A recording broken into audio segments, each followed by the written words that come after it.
Psicoblogs, tu podcast de psicología favorito. Episodio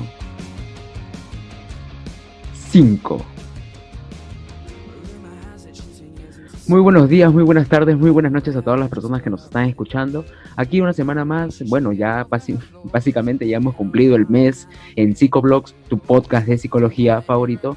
Y bueno, la temática del día de hoy, así como ustedes nos paran siguiendo en nuestras redes sociales, tanto en Instagram como en Facebook, sabrán ya cuál es la temática del día de hoy y sobre todo quién es nuestra invitada. Pero para aquellas personas que todavía no nos siguen en nuestras redes sociales, tanto Instagram como Facebook, pues yo les voy a dar un pequeño adelanto. En sí les voy a comentar acerca de la temática y sobre todo de quién es nuestra invitada. Bueno, para no entrar tanto en esta introducción del programa como tal, el tema del día de hoy es introducción a la terapia del lenguaje. ¿Qué es la terapia del lenguaje? ¿Cómo se puede desarrollar la terapia del lenguaje? Todo ello lo vamos a ver el día de hoy, además de algunos temas un poco controversiales, como ya lo hemos venido viendo en nuestros distintos episodios. Si todavía no nos sigues, como lo dije, tenemos ya hasta el momento 5 episodios de los cuales hemos hablado de distintas temáticas. Si te interesa la psicología y los temas de psicología como tal o entre otras disciplinas, suscríbete a nuestro canal de YouTube y síguenos en nuestras redes sociales. Nuestra invitada del día de hoy es una persona muy apreciada por mi parte, la he conocido y he tenido la oportunidad de poder estudiar con ella.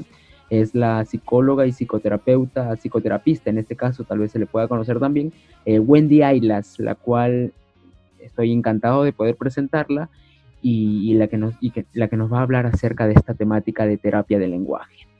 Bueno, para saber si es que se encuentra ahí con nosotros, vamos a hacerle la invitación oficial, claro está. ¿Qué tal, Wendy? ¿Te encuentras ahí? Hola, ¿cómo están? Yo estoy genial. Ok, ¿cómo estás llevando este confinamiento? ¿Qué te ha parecido? Uy, un poquito difícil y tal vez complicado con algunos pacientes, sobre todo con los pequeñitos, pero con los más grandes sí, estamos ahí caminando. Oye, eso me parece bastante interesante porque ¿cómo es que se está dando la psicoterapia del lenguaje a través de la virtualidad? Porque yo me imagino que cuando estabas presencialmente con tus pacientes podías trabajar de manera física, porque yo tengo muy poco concepto de qué es la terapia del lenguaje, pero sé que tienen que hacer tipos de masajes orofaciales por ahí. Todo va a depender bastante del diagnóstico. Para empezar, la terapia del lenguaje es básicamente la intervención en los problemas del lenguaje, pero no solamente abarca lo que son los problemas a nivel de expresión oral, sino también tiene otros componentes, que puede ser la semántica, la sintáctica del lenguaje, no propiamente dicho. ¿Cómo es el primer inicio que tienen los pacientes contigo? Es decir, ¿ellos ya llevan una evaluación previa o es que identifican un problema y acuden a ti? Generalmente el primer contacto lo tengo con los papás, porque algunos ya vienen con diagnósticos previos, otros no.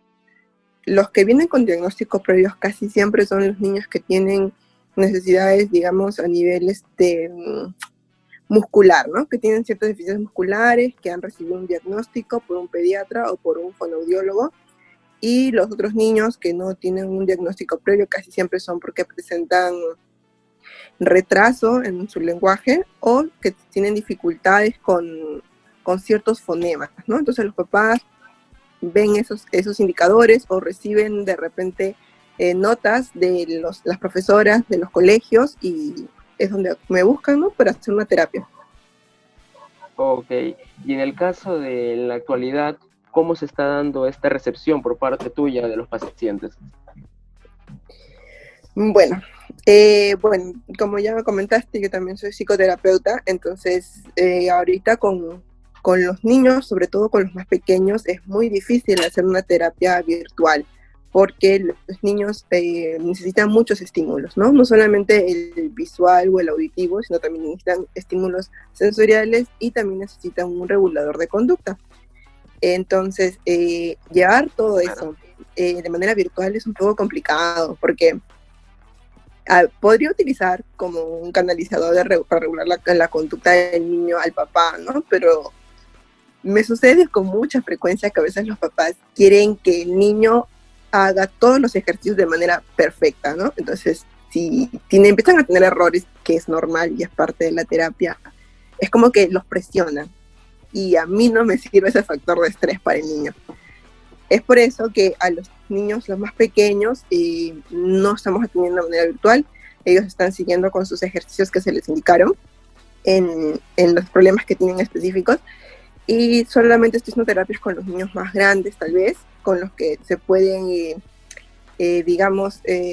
pueden seguir la secuencia de manera virtual, ¿no?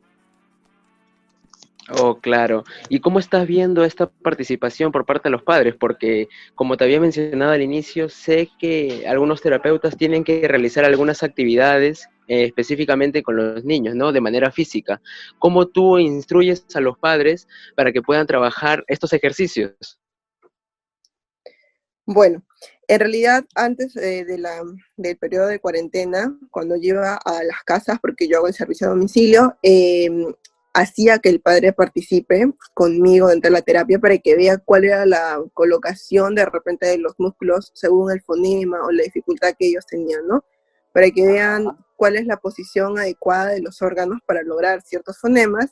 De la misma manera también indicarles cuál es la secuencia de la gimnasia articulatoria, de repente de los ejercicios miofuncionales y todo eso. Ok. Y con respecto a la cuarentena, ¿cómo estás viendo este tema de ansiedad o de estrés? Que sé que es un factor que muchas veces se involucra dentro del aprendizaje o el desenvolvimiento normal del lenguaje. Uh-huh. Sí. Bueno, algunas mamitas que me llaman para indicarme de que de repente sus niños no están avanzando como lo estábamos haciendo desde la cuarentena, ¿no?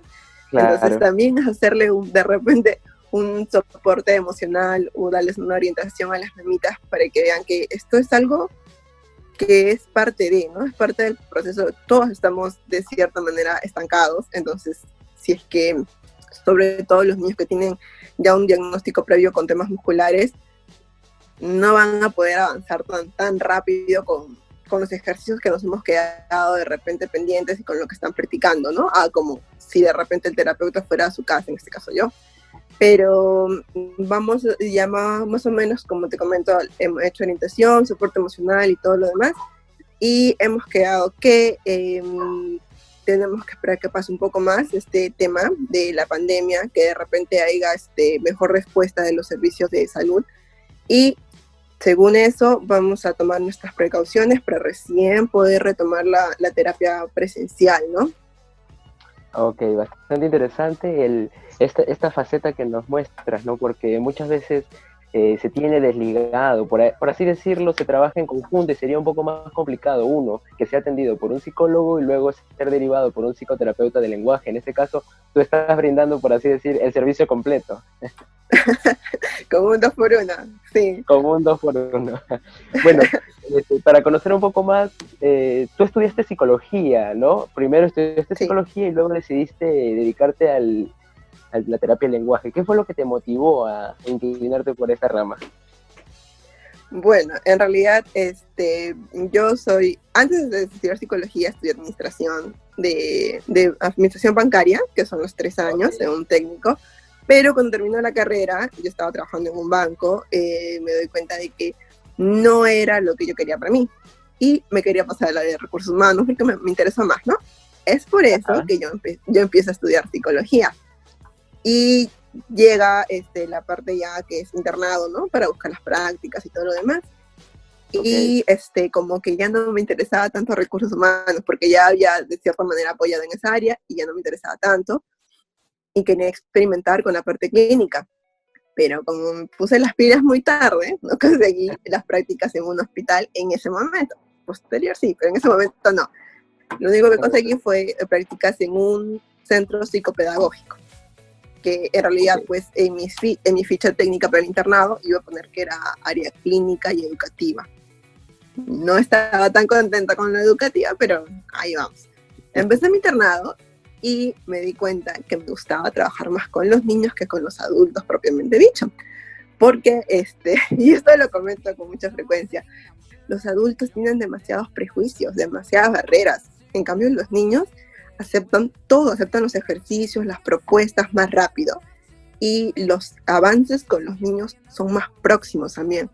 Entonces, me encantaba mucho ver ese progreso de los niños y para mí era más fácil y más cómodo trabajar con los niños. Trabajé en el área emocional, clínica, ¿no? Pero me gustó más en lo que era el tema del lenguaje y aprendizaje. Entre los dos me iba. Y básicamente lo que me hizo como que especializarme en terapia del lenguaje fue de que mis casos, en su mayoría, que me asignaban dentro del internado, eran de terapia del lenguaje, porque tenía buenos resultados. Entonces, uno nunca tiene que conformarse, ¿no? Porque es bueno en esto, ya está, no tienes que especializar, tienes que buscar más siempre. Y por eso es que yo decido llevar una formación. Paralelo a esto, se terminaron mi temporada del internado en ese centro psicopedagógico y me sale la oportunidad para irme a un hospital, que me fui a hacer prácticas al hospital Loaiza. En el hospital no hay mucho de esto, o sea, es nulo en realidad la atención de lo que es terapia del lenguaje y aprendizaje.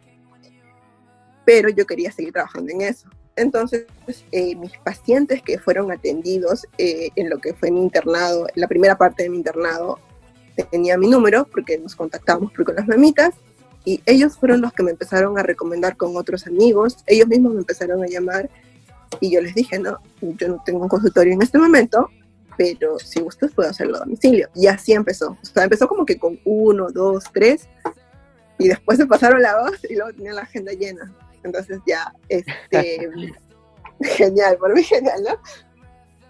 Claro, eso es uno de los beneficios, ¿no? Porque tú, como lo dijiste al inicio, como que dabas un servicio 2x1 y como que ya estabas llevando una especialización, que muchas veces en psicología no vemos ese interés por parte de los estudiantes y a veces nos quedamos con esa idea o esa concepción, como lo comentaba en el episodio anterior, que se decía, el psicólogo o el estudiante de psicología actual piensa que la psicología es lo mismo que la psicoterapia y tiene las mismas ventajas o las mismas oportunidades en el ámbito laboral, ¿no? Y algo que tú mencionabas, pues, yo quiero preguntarte cómo tú ves la concepción en la parte privada y en la parte pública en el caso de la atención, obviamente tomando en cuenta las terapias de lenguaje. Bueno, como te comenté, lo que es terapia de lenguaje en la parte pública no hay. La única que he visto que, digamos, que es de cierta manera acceso público es en la clínica, puede ser San Juan de Dios, porque tuve pacientes que primero estuvieron ahí y después ya recién llegaron conmigo, ¿no? Y la verdad que, bueno, no quiero hablar mal específicamente de esa clínica, pero yo les pedía, si es que ya el niño venía con anterior intervención, les pedía que me den, si no tenían un reporte, un informe, por lo menos que me brinden su material para ver qué es lo que han avanzado, para no repetir, ¿no? Para ver en qué nivel también está. Y bueno, lo que me dieron, los pocos niños que vi que venían ya referidos de este lugar, era una terapia no especializada para su diagnóstico o para su problema. Era más algo general, digamos. Oh, vaya. Y en esos casos, cuando venía algo general, ¿tú qué solías hacer? ¿Iniciar un proceso de evaluación o cómo solías iniciar? Claro, todos los niños que llegan a mí es una evaluación. Es una evaluación para ver en qué nivel están, para confirmar de repente el diagnóstico, si es que no tienen un diagnóstico, para ver por dónde podemos iniciar, ¿no? Porque sin una evaluación previa, es como, yo les digo, sin una evaluación previa es como trabajar en blanco.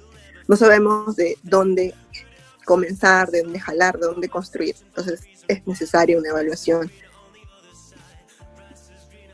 Ah, interesante. Y ahora cuéntame un poco, cuando nosotros hablamos de estas típicas escuelas de psicología, ¿verdad? Que las conocemos como las humanistas, las conductuales, ¿la terapia del lenguaje tiene una escuela que la valida o cómo lo podrías definir tú o bajo qué enfoque se podría trabajar? Bueno, en realidad, una teoría que lo valide, propiamente la terapia de lenguaje, creo que no he encontrado una. O sea, yo de formación soy psicoterapeuta conductual cognitivo, pero si dejando eso de lado, la terapia de lenguaje sola no tiene una teoría que la valide, pero sí tiene varios enfoques. Yo utilizo el enfoque el logopédico. El logopédico significa que yo tengo que hacer una construcción diferente para cada paciente, ¿no? Mediante el juego, mediante el role and play, mediante, actividades lúdicas para el niño. Ok, claro, y como tú lo decías al inicio, ¿no? Pues creo que más te ha fascinado el trabajo con los niños que con los adultos. Y es porque a veces las teorías no validan que muchas veces los niños o los muy jóvenes pues tienen este proceso fascinante que es la neuroplasticidad, ¿no? Que muchas veces ayuda a que pueda desarrollar mejor o de una manera más rápida cuando hay un problema. Y en tu experiencia, ¿cuáles son los problemas más frecuentes que acuden a ti en caso de problemas de lenguaje? En el caso del lenguaje, he visto con más frecuencia dislalias, bastantes dislalias o de repente otros problemas, pero a nivel fonético. En realidad, creo que como es lo más visible, digamos de cierta manera, es por lo que más llegan a consulta, ¿no? Pero en realidad existen muchos problemas. Oh, claro. Y me parece, como comentaba al inicio, que estos problemas de lenguaje muchas veces tienen un factor de ansiedad. ¿Qué nos podrías decir al respecto? Sí, en realidad, por ejemplo, tenía el caso de un paciente que tenía ciertas dificultades en su rendimiento académico, sobre todo, pero era porque, digamos que era un poco introvertido, era un poco tímido al momento de desenvolverse en el salón, y era porque presentaba una dislalia bastante marcada de lo que es rotacismo. El rotacismo es la dificultad con el fonema R. Entonces, si de repente le tocaba leer en voz alta y no podía pronunciar, los amiguitos le hacían burla, le hacían ella, y ya no quería de repente responder las preguntas que podría haber hecho el profesor de manera oral. Y esas dificultades, ¿no? Porque no tuvo una intervención temprana, digamos, de lo que era el lenguaje. Claro. Oh, vaya. Y en el caso de los padres, ¿cómo ves este tipo de participación o este tipo de interés? Porque si bien es cierto, la terapia del lenguaje a veces, o las terapias en sí, se dicen que son un lujo para las personas y no se llega a dar tanto interés. ¿Tú cómo lo ves en la actualidad? ¿Los padres sí apuestan por dar terapia del lenguaje? ¿O es que ellos tienen esta concepción que muchas veces en pueblos jóvenes, por así decirlo, en distritos donde la pobreza tiene un índice mayor, dicen, no, esto ya va a ir superándolo con tiempo? ¿Cómo lo ves tú? En realidad creo que es mitad. Hay papás que sí son bastante conscientes sobre las dificultades que presentan sus niños y son bastante empeñosos y participativos dentro de la terapia, ¿no? Es más, yo tengo la costumbre de repente con mis pacientes de brindar los 45 minutos de sesión que es propiamente del niño, y aparte me quedo de repente 15 o 20 minutos con el papá explicándole la funcionalidad de cada ejercicio, de lo que estamos trabajando en la sesión y todo lo demás. En realidad hay papás bastante comprometidos con la terapia y generalmente con esos niños se avanza bastante rápido, pero también hay papás que son descuidados, digamos, sobre todo en los niños más grandes son más descuidados. Es como que no prestaron atención a ciertos indicadores acerca de los problemas que presentaba su niño, que dejaron que avancen, y mientras que el niño es más grande es un poco más difícil porque ya hay una fijación del fonema. O sea, por ejemplo, ya hay una disposición de con qué fonema voy a sustituir tal, y es más difícil cambiarlo. Entonces esos papás de repente son un poquito más reacios a la terapia y no lo consideran tan importante. Claro, y justo ahí quería entrar con una pregunta de que usualmente cuando hablamos de terapia o hablamos de psicología, se suele ver como que un proceso largo muchas veces, ¿no? Que no es inmediato, como es en el caso de algunos casos de la medicina, cuando te dicen, ya tienes que tomarte esto y en la semana ya estás bien. En el caso de psicología y psicoterapia muchas veces se comenta de que este proceso es más largo, que llega a durar meses o muchas veces más de la mitad de un año, ¿no? Entonces, ¿qué nos podrías decir al respecto? Es que son muchos factores. Uno de repente de los factores es, así como te mencionaba, el compromiso de los papás para con la terapia, porque en realidad pues el terapeuta está En mi caso, yo voy 3 veces por semana, iba 3 veces por semana a las casas de mis pacientes. Son 3 horas de cuántas horas de la semana, ¿me entiendes? O sea, es como que Claro. en realidad el terapeuta va y da la pauta, pero depende mucho del compromiso de la familia, o sea, de los papás, de con quién vive el niño, ¿no? Pero también hay otros factores como los diagnósticos previos. Por ejemplo, yo tengo un paciente que tiene hipotonía facial, entonces su progreso va a ser un poco más lento. Y también es importante que los papás se concienticen acerca de los diagnósticos para que comprendan por qué de repente los niños van más rápido o más lentos en determinadas partes de la terapia, ¿no? Claro, claro, tienes toda la razón en ese punto de que muchas veces no hay esa participación por parte del padre, o muchas veces no existe esa toma de conciencia de que ciertos problemas no son iguales, porque en terapia muchas veces los padres o las personas tienden a la comparación de por qué si esta persona lo hizo en menos tiempo, mi hijo no puede, y no hace referencia a las distintas dificultades que puede o no tener la persona. Y con esto, a ver, vayamos a la siguiente pregunta de, ya no cuáles son los problemas frecuentes que ves, sino cuáles son los problemas frecuentes que te dan las personas, no como trastorno o como problema en sí, sino, por ejemplo, no asisten a terapia, llegan tarde, no cumplen las actividades. ¿Qué podrías comentarnos? Yo creo que un problema bastante frecuente que tenía antes era que yo les dejaba cierta cantidad iba con mis fichas y les dejaba y les decía, bueno, usted tiene que completar, de repente pintar, hacer esto, ¿no? No lo hacían. Y llegaba y les decía, ¿cómo le fue con la tía? Algunos me dicen, ay, Miss, me olvidé, o ay, Miss, no lo hice, y es como que, entonces, ¿por qué te la dejé, no? Y ese tipo de problemas tenía al principio, entonces decidimos cambiar el enfoque, ¿no? Entonces no es como que yo voy y te dejo tarea, ya no, porque sé que no lo vas a hacer. Te puedo dejar ciertos ejercicios con los materiales ya hechos y ahí sí como que los practica. Bastante interesante este punto que comentas, ¿no? Porque sí, pues a veces los pacientes como tal siempre nos tratan de poner todo tipo de excusas y tal vez es válido porque es parte de su proceso de recién adaptación a este modo de trabajar, ¿no?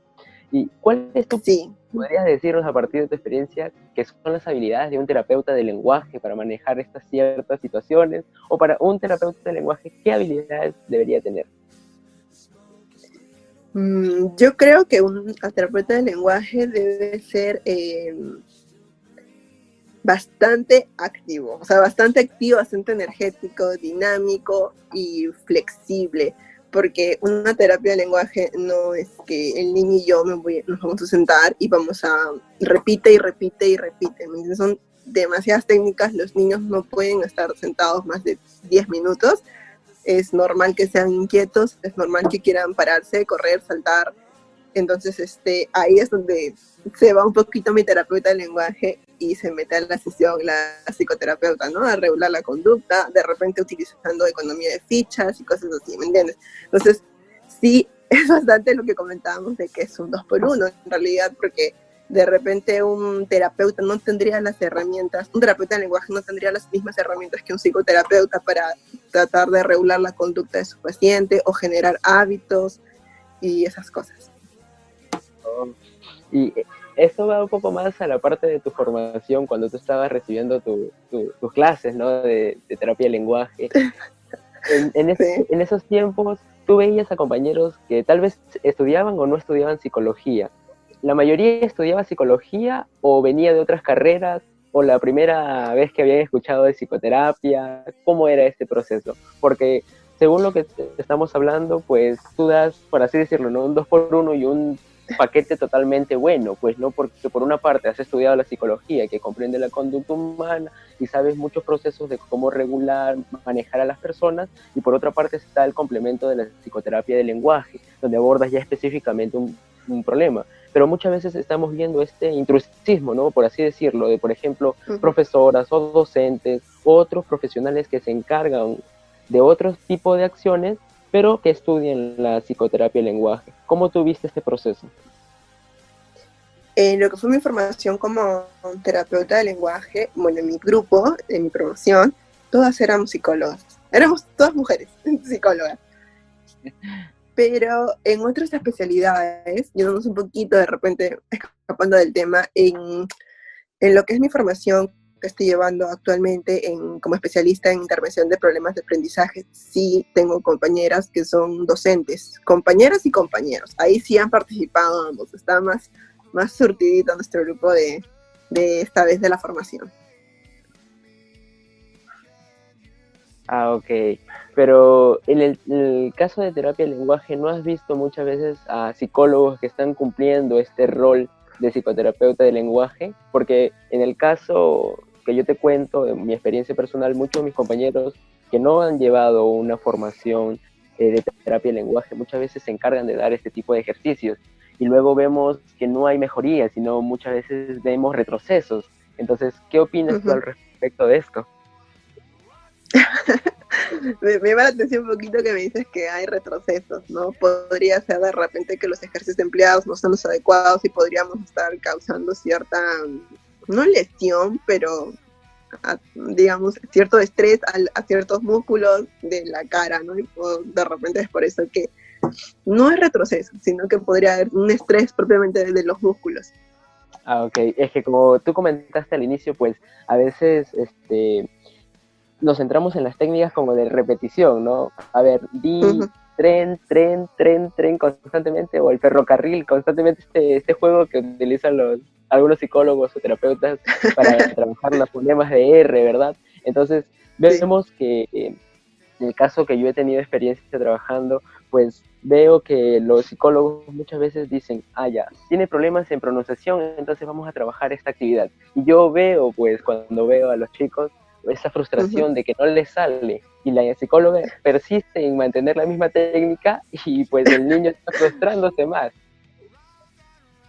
Pero ahí es lo que te comento de mi enfoque logopédico. El enfoque logopédico es que hay un planteamiento por cada niño. Cada niño, en realidad es como que la terapia se adapta al niño, a lo que le gusta al niño. O sea, tanto, por ejemplo, en el caso de uno de mis pacientes que ama Spider-Man, todo su material es referente a Spider-Man. Y es una motivación para él hacer ese material, o sea, trabajar ese material. Al otro niño de repente no le gusta Spider-Man, pero le gustan los dinosaurios. Hay que generar un material que vaya referido a eso, las canciones, los cuentos, todo hay que referirlo a ese tema, ¿no? Entonces, o de repente a un niño de mis pacientes no le gusta repetir las palabras, no le gusta hacer limitación de las palabras, ya. Entonces no vamos a trabajarlo así, trabajaremos con una OCA, no sé si sabes lo que es una OCA. No, a ver, coméntanos un poco más para las personas también que te estamos escuchando. Son como ruedos, digamos, en un papel, en una hoja, como si fueran laberintos, pero con casilleros, como el ludo, digamos, algo así, parecido al ludo, y cada casillero es reemplazado por una figura. Entonces, cuando el niño, su ficha llega a esa figura, porque es por números, contados y todos los demás, me tiene que mencionar la palabra, o sea, lo que es la imagen para poder pasar su turno o para seguir con el turno, ¿no? Entonces, como te digo, el enfoque logopédico busca eso, busca adaptar la terapia hacia el niño, considerando lo que a él le gusta ver, jugar, lo que le gusta conversar, las actividades de su preferencia en realidad. Ok. Bueno, este enfoque es bastante dinámico como lo presentas y parece bastante interactivo en la forma en cómo se trabaja con el niño. Ahora, yo quisiera que nos cuentes unas experiencias, una o dos experiencias que tú hayas tenido donde te ha funcionado y el paciente luego de un tiempo viene y te dice muchas gracias, terapeuta, psicólogo, Miss, como tú nos comentas, que me está yendo muy bien. Uh-huh. Por ejemplo, tengo el caso, y debe ser de mis pacientes el más consentido, si no es el más consentido de ese niño. Cuando comenzamos, él era un niño bastante callado, a pesar de que tenía un buen rendimiento en ciertas actividades. La profesora comentó con la mamá, y la mamá me lo refirió a mí, que no quería participar el niño, ¿no? Y hicimos la evaluación, empezamos la terapia. De repente también la familia necesitaba cierto tipo de orientación para ver cómo podían estimular al niño en ciertas actividades, ¿no? Y se realizaron un tipo de pruebas especiales y todo lo demás, y ese niño con ¿cuánto tiempo hemos estado? 10 meses de terapia, era otro niño, era un niño súper extrovertido, un niño, era, como decía su mamá, ¿no? Es un lorito ahora ese niño. Y su desempeño, que ya era bueno en el colegio, es mucho mejor. Y ese niño, cada vez que tiene un logro, hace que la mamá lo filme cuando está haciendo el ejercicio. Si yo no estoy, su mamá lo filma y me manda el audio o el video y me dice, Miss Wendy, porque él dice Miss Wendy, ya lo logré, o Miss Wendy esto. Y, o sea, a mí también me emociona ver eso. Es muy gratificante. Y también es, o sea, le extraño mucho. Sí, pues no, realmente sí. tenemos estos pacientes que nos marcan, porque en el caso tuyo, pues de los niños, que constantemente tú puedes ver esa sonrisa, puedes ver esa voz, que muchas veces nos dicen gracias, ¿no? Los padres también esa emoción. Sí. Por ejemplo, hace poquito leí algo, de repente, no me acuerdo si fue en una página, en una red, no me acuerdo dónde lo leí, pero hablaban mucho de que el terapeuta o el psicólogo no debe tener un contacto físico con su paciente, ¿no? O sea, un abrazo, lo que fuese.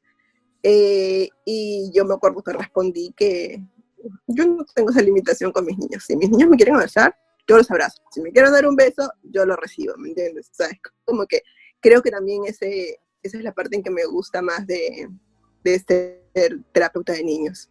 Recuerda que estás escuchando Psicoblogs, tu podcast de psicología favorito. El día de hoy estamos con una psicoterapeuta que ha sido una de mis compañeras y me parece que por azares del destino llegué a toparme con ella y es una persona muy interesante que a medida que íbamos hablando, pues me parecía sumamente importante esta labor que cumple a través de la terapia del lenguaje, que nosotros consideramos que es algo que va a incurrir en la vida del sujeto y se va a ver inmiscuida en distintas áreas, ¿no? Ver que esto va a ser indispensable a la hora de encontrar un trabajo, a la hora de estar en la escuela, a la hora de realizar tus hábitos sociales, naturales, pues la terapia del lenguaje es algo fundamental, así como otras terapias. Estamos acá con la psicóloga, psicoterapeuta y actualmente realizando un estudio, ¿verdad?, de Sí. problemas de aprendizaje, Wendy Aylas. ¿Qué tal, Wendy? Como estábamos hablando hace un momento, nos estabas contando tu experiencia. ¿Qué otras experiencias has tenido? Esta vez no con los beneficiarios, por así decirlo, de la terapia, sino con los padres, que muchas veces son los que miden, o yo lo considero así, el proceso de avance de los niños.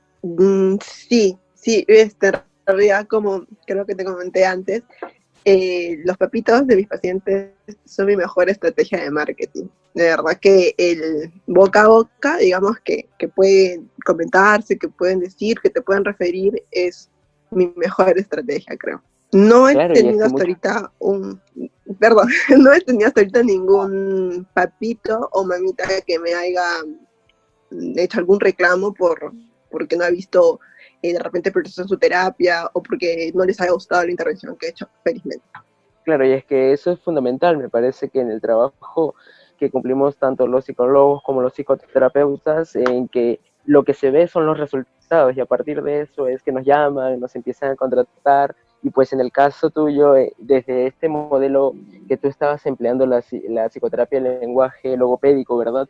Hay bastante interacción y se ve bastante participación por parte de los niños y una forma totalmente didáctica en el aprendizaje, porque entre psicología y psicoterapia siempre estamos en el constante debate de cuáles son las técnicas mejores que ayudan a que las personas salgan de su problema. E innovar en una nueva forma de abordaje, pues es bastante fructífero para el paciente y para los familiares que están en tu presencia. En el caso de la terapia del lenguaje, ¿cómo la ves acá en Perú? ¿Es distinta a otros países? ¿Has tenido la oportunidad de buscar información acerca de otros enfoques o técnicas que utilizan? Sí, en realidad, por ejemplo, en otros países los psicólogos no suelen dedicarse mucho a la terapia del lenguaje. He visto que son de repente otros profesionales de la salud, como son hay carreras, ¿no? De logópeda, hay rehabilitadores físicos que se especializan en terapia del lenguaje, pero aquí en nuestro país he visto más que son los psicólogos los que se encargan de la terapia del lenguaje. Claro, y eso es muchas veces algo contraproducente en cuanto al avance, desde mi perspectiva, como te estaba comentando al inicio, que vemos Ujú. que, si bien es cierto, nosotros en la carrera pues nos forman de distintos puntos, tenemos la oportunidad de estar en lo clínico, en lo educativo, en lo organizacional, y nos dan un mix, por así decirlo, de todo, pero no Ujú. vemos este interés, o en el caso mío, no veo este interés por parte de los futuros profesionales en especializarse o buscarse un poco más. Sí, a veces sí creo que es como que la línea de repente más frecuente que he podido ver en otros psicólogos es estudiar la carrera, hacer el internado, graduarse, titularse, hacer serum, trabajar en un hospital. Y de repente también era la mía al inicio, pero ya no lo es. Creo que el tener la oportunidad de estudiar otros programas, como fue terapia del lenguaje, como es la formación como psicoterapeuta, ha expandido de repente esa pequeña línea horizontal para mí, perdón, vertical en un principio, ¿no?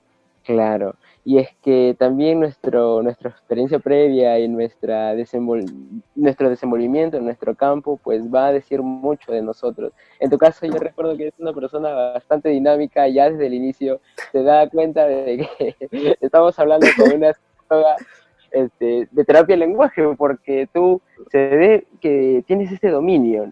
Yo, especialmente cuando traté contigo, pues tenías esta facilidad, y yo dije, estabas estudiando en ese momento terapia conductual, ¿verdad? Pero también estabas en la de terapia Claro, lenguaje. Y yo dije, sí, wow, esta también. chica es totalmente completa porque está en uno, está en el otro y aparte tiene respaldo todo. Entonces, se ve que tienes bastante ámbito. Y tú decías al inicio que no estabas tan interesada en el ámbito educativo, me parece, ¿cierto?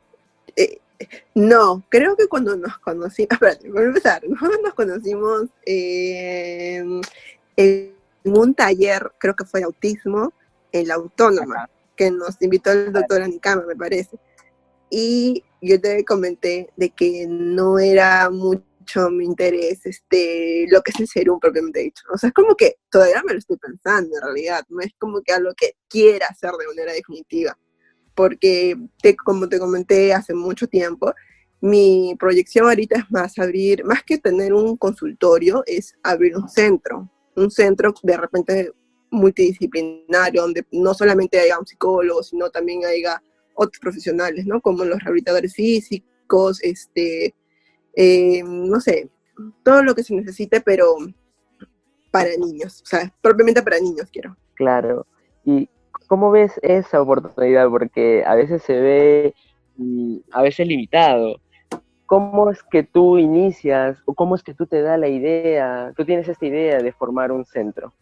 Porque es parte de tu desarrollo, y aparte me parece que tú tienes esta base de haber estudiado otra carrera. Yo pensé que solamente habías tenido psicología, que muchas veces nosotros en el proceso de aprendizaje nos damos cuenta y decimos, pucha, he llegado hasta acá y ahora, ¿qué más sigue, no?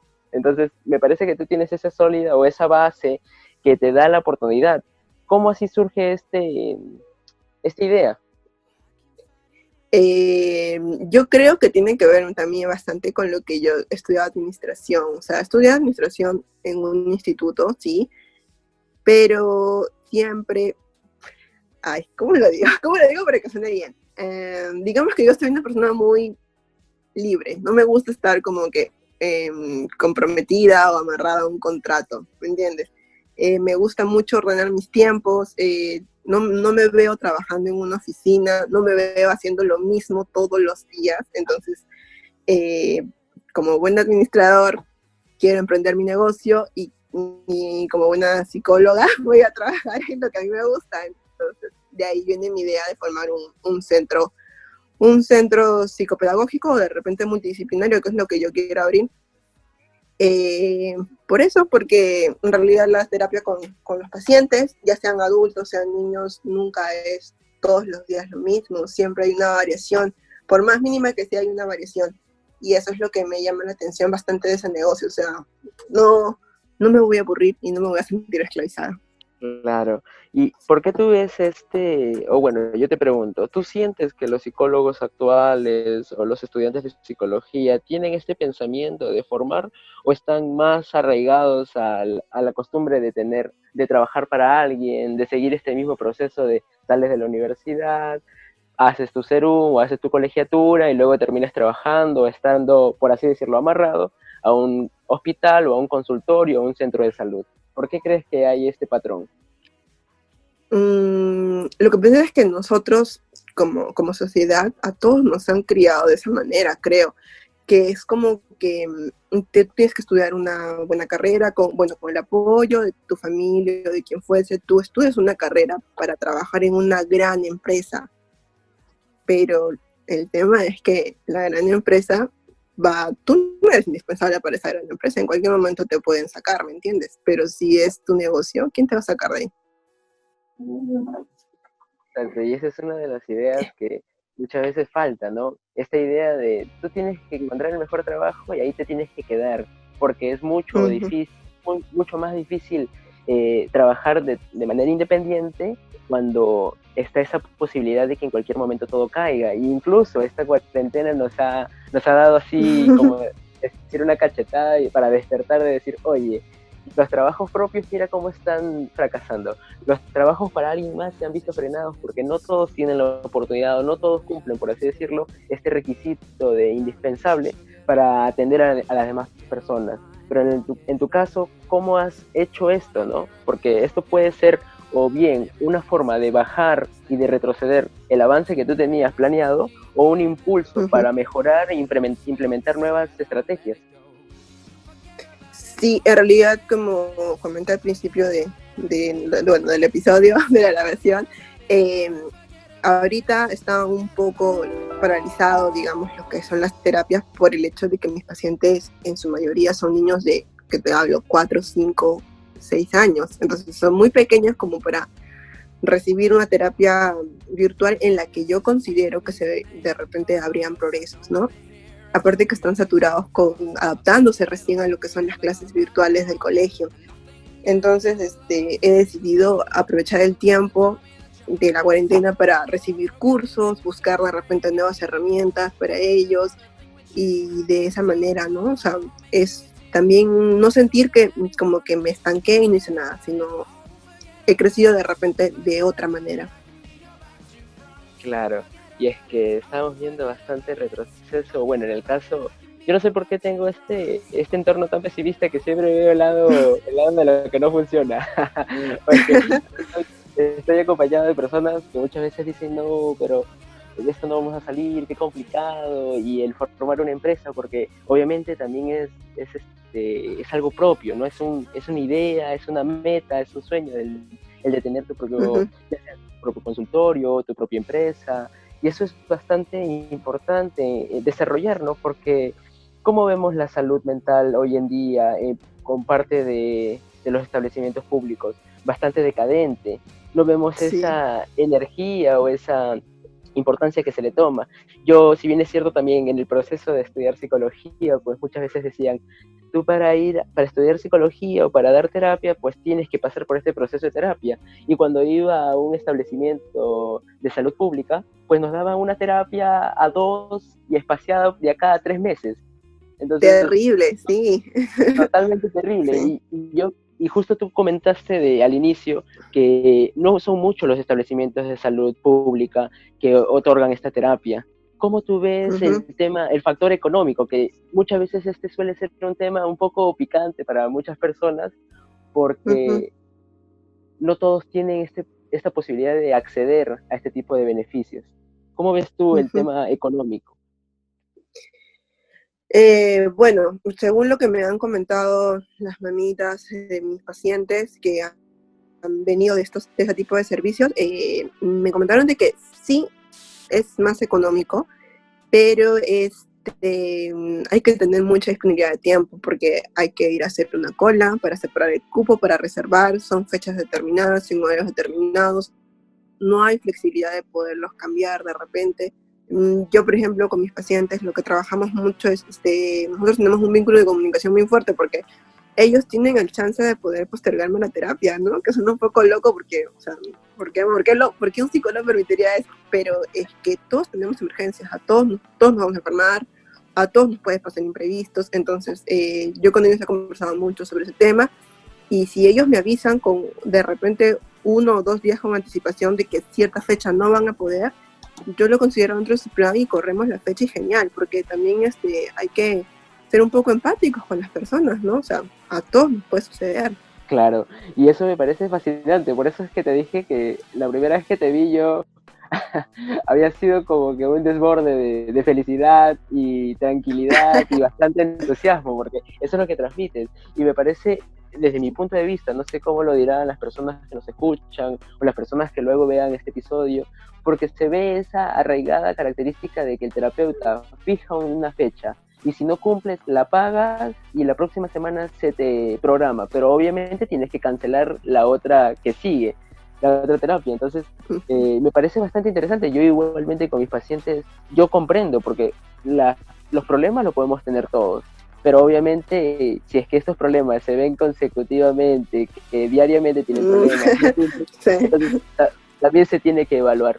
Con el tema Sí. de tu abordaje, ¿cómo nos podrías describir, para las personas que nos están escuchando, cómo es que tú comienzas? Quisiera que tú nos comentes desde el inicio, ¿cómo es llegar con Wendy Aylas, decirle, señorita, quiero un trabajo porque el niño tiene un problema de lenguaje? ¿Cómo es que tú abordas esto desde inicio hasta fin? Bueno, primero me contactan, ya sea por el WhatsApp, por la página, me contactan la mamá, el papá del niño, y acordamos una primera reunión para hacer una anamnesis, porque es importante ver toda la historia previa del paciente, ¿no? Y de repente informarnos si tiene algún diagnóstico, si ha recibido atención previa y todo lo demás. Hay que informarnos primero. Una vez que ya hicimos la anamnesis, yo aprovecho ese mismo día para de repente ver qué tan fácil o tan difícil va a ser establecer el vínculo con el niño, porque en realidad pues mi paciente es el niño, entonces para ver qué tan difícil o qué tan fácil utilizas el primer día, ¿no? De repente conversamos o jugamos algo, para ver si está esquivo o si está participativo, si está emocionado de repente en recibir la terapia, y eso, para que me agarre un poquito de confianza, digamos, el niñito, porque a veces los niñitos son un poco temerosos con personas que no conocen. Después acordamos otras fechas, yo doy mi evaluación de lenguaje mínimo en 2 sesiones. No lo puedo hacer en una porque la mayoría de mis pacientes, como los comenté, son bastante pequeños y los niños pequeños tienen lapsos más pequeños de atención, se cansan más rápido, entonces no puedo tener una evaluación de 2 horas con un niñito. Lo fracciono en 2 y si no fue suficiente en 2, será en 3. Hacemos la evaluación, terminamos la evaluación, yo les entrego un reporte o un informe de esta evaluación, y les pido que me den una semana más para poder establecer mi plan de intervención, porque en el plan tengo que considerar diferentes cosas, tengo que analizar mucho, entonces les pido una semana, o sea, después de evaluación es una semana para yo entregar o iniciar mi plan, ¿no? Entonces de ahí ya son 3 sesiones que doy a la semana, generalmente son 3 sesiones, muy raras veces hago 2, salvo que el niño no requiera tanta insistencia con su terapia, entonces sí, pueden ser 2 sesiones y ya, y trabajamos, cumplimos las 10 sesiones, que es lo que yo me comprometo al plan mensual con los niños, trabajamos 10 sesiones y se les entrega un reporte de los progresos, los cambios que hubieron dentro de este mes de intervención, y si los papás quieren continuar, continuaremos, y si no, ahí queda, pero generalmente siempre me piden para continuar, nunca me han dicho como que ya no. Claro, bueno, eso va a depender mucho de esta alianza que tú creas con tu paciente y específicamente con los padres, ¿no?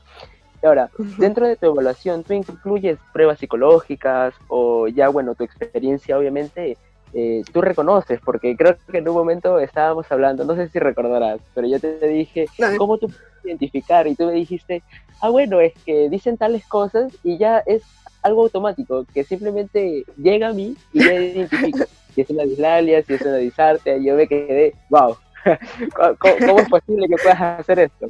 ¿Qué es lo que tú empleas dentro de tus evaluaciones?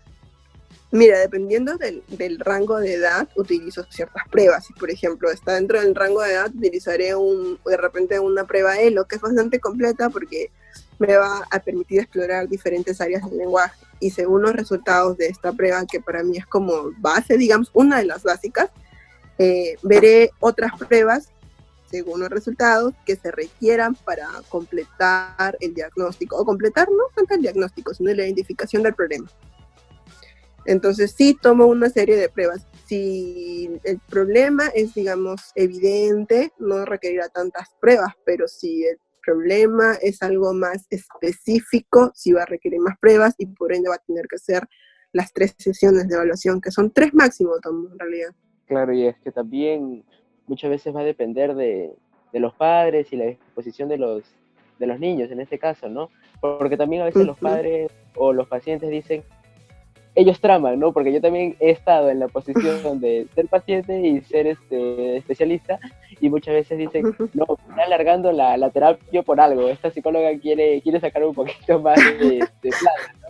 Entonces, pero lo que veo es que tú te comprometes bastante al trabajo, pero ¿cómo tú logras establecer este enganche? Yo sé que tú al inicio nos comentabas que más que todo los papitos, los mamitas eran tu fuente de marketing, ¿no? Pero ¿cómo tú logras hacer este enganche con los padres para que continúen en el trabajo? ¿O qué es lo que tú consideras que haces? En realidad yo no creo que tengo una estrategia de enganche con ellos. Lo que sí soy bastante clara.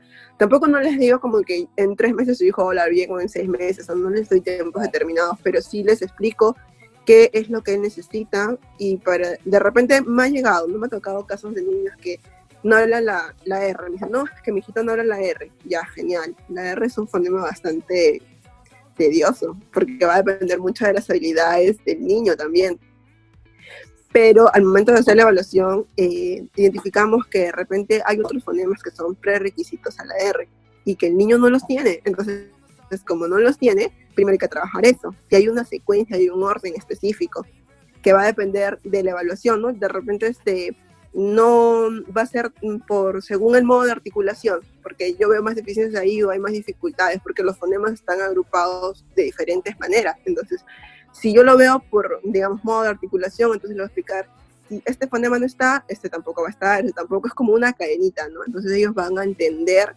desde dónde va a partir. Es importante concientizar, enseñarles, educarlos la secuencia para que la tengan clara, para que no generen esas ideas de desconfianza con el terapeuta, ¿no? Porque es incómodo tanto para ellos como para mí. Claro, porque ese es un punto fundamental que muchas veces tanto los especialistas, digamos, en terapia o en psicología olvidamos, ¿no? El proceso de psicoeducar. Nosotros queremos decir, o nos creemos expertos o totalmente seres que vamos a dar milagros a los padres y decirle, en 2 semanas, en 3 semanas pasa esto, pero no nos damos ese tiempo de poder explicar a los padres cuál es el proceso, porque muchas veces es tedioso, y no solamente para los padres, sino para el terapeuta, porque si tú no haces una planificación, una evaluación previa, pues te sale con que tu niño no tiene este repertorio que va a ser precedente a la letra R, la letra L, la letra, entre otras letras que puede tener dificultades. Exacto, fonemas.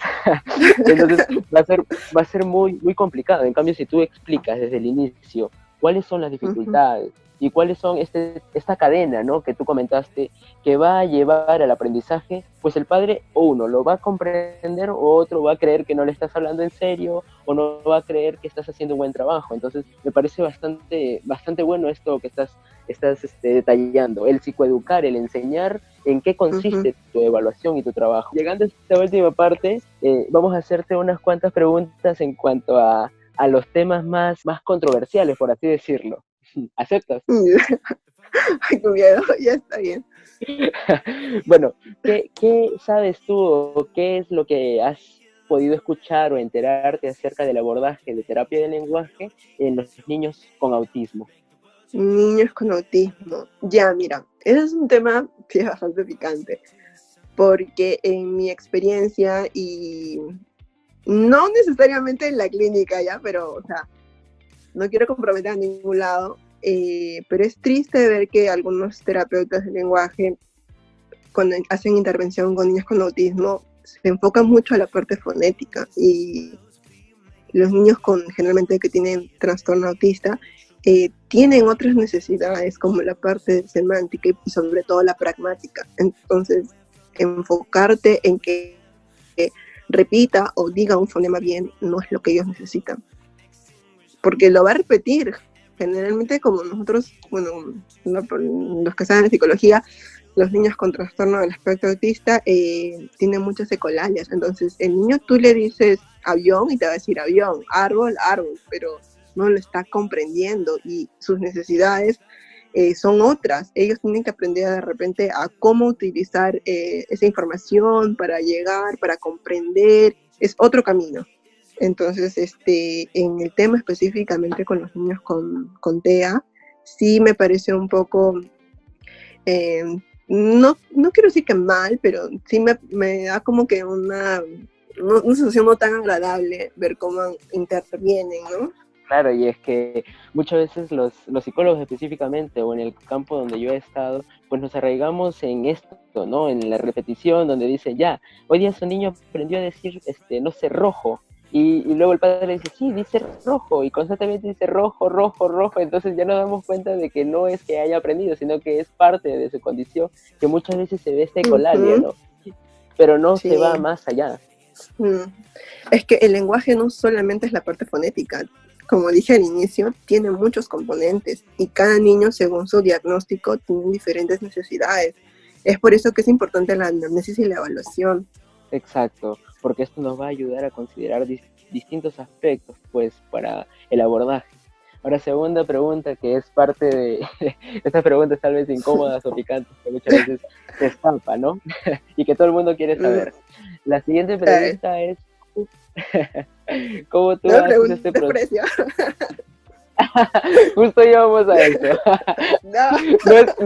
Mira, yo sé que tú no tienes que dar una respuesta específicamente tú, pero tú ¿cómo haces para evaluar a los papitos? O tú consultas a tu medio en donde tú te encuentras, o hablas con otros terapeutas y llega a una consolidación. Yo sé que esto puede ser muy controversial porque a veces cuando uno mismo es el que recibe el pago, pues dice, wow, no, prefiero que alguien más lo haga, yo no quiero hablar de esto, o a veces se crean tarifarios. Y en tu caso, cuando yo era interna, claro, no, quería comentarte que cuando yo era, me acuerdo, interna, la psicóloga encargada me mandaba a cobrar a mí, porque ella no le quería cobrar, y es como que, oye, es normal, ¿no? O sea, me estás dando un servicio, tienes que cobrarle, pero bueno. Mira, para serte sincera, yo cuando empecé a dar terapias a domicilio, empecé con un precio, obviamente, pero también, bueno, yo tengo buena llegada a comunicación y todo demás con los papitos, y sí les dije, ¿no? Que a medida de que voy obteniendo más grados, el precio va a subir, porque en realidad es una inversión que yo hago en mi carrera también, ¿no? Y la primera vez creo que subió el precio de mi terapia, sí me dio como que temor de que me dijeran ya no, pero cuando les dije el precio, literal, la mamita me dijo, ¿qué voy a hacer, caballero? Nomás yo quiero que continúe con usted. Y me pagaron lo que en realidad ahora estoy cobrando. Exacto, y es que a veces suele ser un factor como que de, wow, no, esto tengo que de alguna manera reconocer el valor que estoy poniendo en mí, porque esto es una inversión al final y al cabo. Tú estás invirtiendo en tus estrategias, tú estás invirtiendo en tu profesión, en tu aprendizaje, y una forma de cómo tú vas a brindar un servicio de calidad a las personas, y no puedes mantener un precio como el que iniciaste, porque muchas veces nosotros iniciamos con un precio y después se nos es complicado, porque tú ves la realidad, y como comentábamos al inicio, el servicio público, si bien es cierto, es bastante económico, pero no llega a cubrir todas las necesidades, que en el caso que tú lo comentas, con todos estos estudios que tú tienes, pues yo me imagino que debe haber sido algo complicado subir el precio, pero es bastante relevante, porque te lo mereces. Uno, porque yo sé cómo eres, sé cómo has estado estudiando, sé estos grados que tienes, entonces y esto suele ser un factor muchas veces ansioso para todos los psicólogos en el tema de decir, oye, es tanto, ¿no? Y si es que sigo accediendo, pues va a ser más. Sí, en realidad sí, pero felizmente no he tenido problemas por ese lado. Y sí, me da risa un poquito de lo que comentábamos, de que los psicólogos como que de cierta manera tenemos como que vergüenza a estarles recordando de que, oye, me tienes que pagar, o es tanto, ¿me entiendes? Yo no considero que sea tan de ese grupo, pero sí soy más polite de que me depositas o me transfieres o cosas así, ¿no? Pero no existe una presión de, no, si no me pagas no voy, o si no me pagas no te doy la terapia, cosas así, no. En ese aspecto sí soy un poquito confiada, es más. Bueno, sí, pues no, este suele ser ese es un factor que va a predominar la motivación, por así decirlo, del psicólogo, la intervención, porque no sabemos si es que se va a dar o no. A mí también muchas veces he tenido este trabajo y al final me salen, ¿no? Estoy acompañándolos a la puerta y ya no veo que están por a punto de decirme cuánto es, sino simplemente están esperando que abra la puerta y me dicen, ya, hasta luego. Y ya cuando están a mitad de salir, me dicen, ay, ¿verdad? ¿Cuánto era? ¡Qué vergüenza! Entonces, sale por un lado. Tengo que hacerle recordar, tengo que hacer un enganche previo. En tu caso, tú elaboras ya un listado de, por así decirlo, un paquete de trabajo. Claro, yo trabajo sobre todo bueno, también atiendo pacientes adultos, pero no por temas de lenguaje, ¿no? Sino por psicoterapia. Pero con los niños, como el plan de intervención es largo, entonces se trabaja por paquetes, o yo lo trabajo por paquetes de 10 sesiones. Entonces a los papitos les comento esto, ¿no? Les comento el precio antes de todo, y si están de acuerdo se elabora el plan de intervención, y generalmente ellos el día en el que se da la sesión número 1 están cancelando, ¿no? Porque si yo les cobrara por terapia es un precio, si yo les cobro por paquete es otro precio, y ellos obviamente les conviene pagar por paquete. Igual, cuando que también están en sus últimas sesiones, tipo la 9, la 8, yo les digo, estamos en tal sesión, faltan tantos días, tal día vamos a terminar, no sé si van a continuar, y me dicen, sí, yo le transfiero tal día, no sé qué, ya hay un compromiso de palabra, y yo confío en ese compromiso, que hasta ahora no me ha fallado ninguno de mis pacientes. Bueno, esperemos que esto pueda servir mucho a las personas, porque siempre están en constante de ¿y cuánto cobrará? Y cómo ellos accederán a este proceso del pago, o cómo ellos podrán hacer este tipo de enganche. Pero va a depender también del trabajo que tú hagas y de esta interacción que tú tienes con los papitos, como en el caso tuyo, pues de verdad, yo creo que ya lo estoy recalcando mucho, pero tienes una vibra que dice, no, toma todo mi dinero porque sé que vas a hacer un buen trabajo. Sí, en realidad tu mejor enganche y la recomendación que podría darle a cualquier terapeuta de lenguaje o psicoterapeuta es tu propio trabajo. Tu trabajo va a hablar por ti. Exacto. Si haces un mal trabajo, hablará mal de ti. Si haces un buen trabajo, vas a ser recomendadísimo por todos lados. Exacto. Y esto va a ser muy importante en el momento de trabajar. Bueno, Wendy, estamos llegando ya a la parte final. Ha sido bastante interesante. Yo sé que va a quedar muchos cabos pendientes, ¿no? Muchos puntos que tendríamos que abordar. Igual, si es que las personas están interesadas, nos podrían dejar acá unos comentarios y tal vez tú aceptarías en una próxima edición. Yo sé que en esta actualidad puedes estar muy ocupada, pero ha sido bastante grato tenerte el día de hoy. Ay, gracias, qué lindo.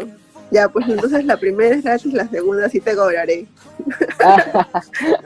Ya, lo bueno es que estás teniendo esta confianza de poder cobrar ya adelante. Ya se nos hace un hábito ya. Bueno, Wendy, antes qué gracioso.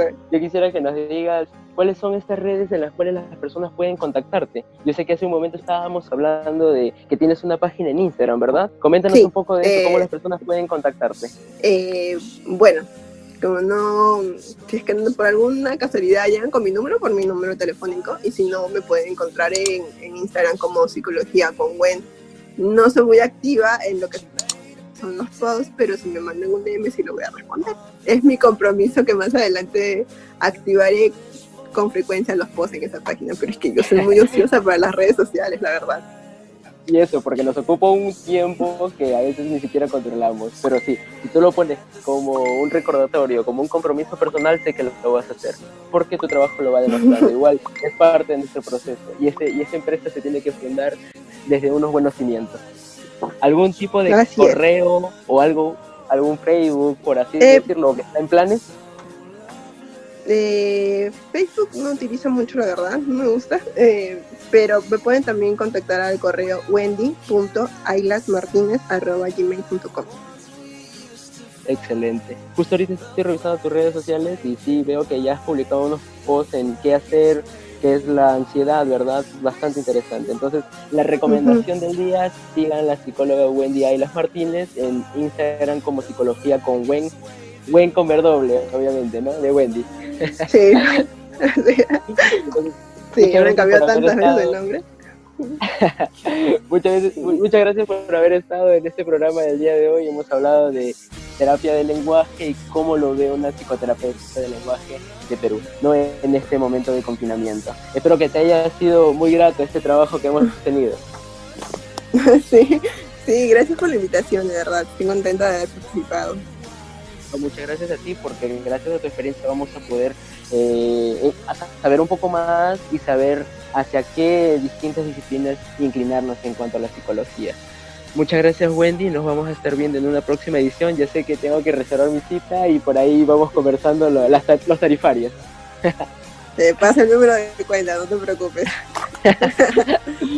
Listo, Wendy, muchas gracias. Y ustedes no se olviden que estamos escuchando Psicoblogs, tu podcast de psicología favorito. No se vayan a olvidar de suscribirse a nuestro canal de Facebook y nuestro canal de Instagram como Psicoblogs, donde vamos a estar subiendo distinta información grata para ustedes. Muchas gracias, Wendy, nos estamos viendo en una próxima edición. Bueno, y al público que nos está escuchando, bueno, al público, nuestros oyentes que siempre están con nosotros, recordarles que la próxima semana volvemos con un nuevo episodio acá en Psicoblogs, tu podcast de psicología favorito, y solamente ustedes que se quedan hasta el final del episodio, les voy a decir cuál va a ser la temática de la siguiente semana. De igual manera, ustedes pueden participar en nuestro Facebook, en nuestro Instagram, descubriendo cuál es la temática y dando unas pequeñas pistas. Esto, hago un paréntesis, si es que ya has escuchado el tema, no le quites la emoción a las demás personas de participar. De igual manera, siempre estás presto para soltar tus ideas. La próxima semana venimos con un episodio bastante interesante igual, un invitado de carácter internacional desde Bolivia, el psicólogo Luis Gustavo, quien nos va a hablar acerca de hablemos de abuso sexual infantil. ¿Qué es el abuso sexual infantil? ¿Qué es abuso como tal? ¿Cuáles son las definiciones básicas? Si tú quieres saber un poco más acerca de esta temática, no te pierdas el próximo episodio de Psicoblogs, tu podcast de psicología favorito. Eso ha sido todo por el episodio del día de hoy. Espero que tengan un excelente día, tarde o noche, dependiendo del horario en que nos escuchen. Y bueno, un abrazo con todos y muchas gracias, Wendy, nuevamente por haber estado el día de hoy con nosotros. Hasta luego y excelente.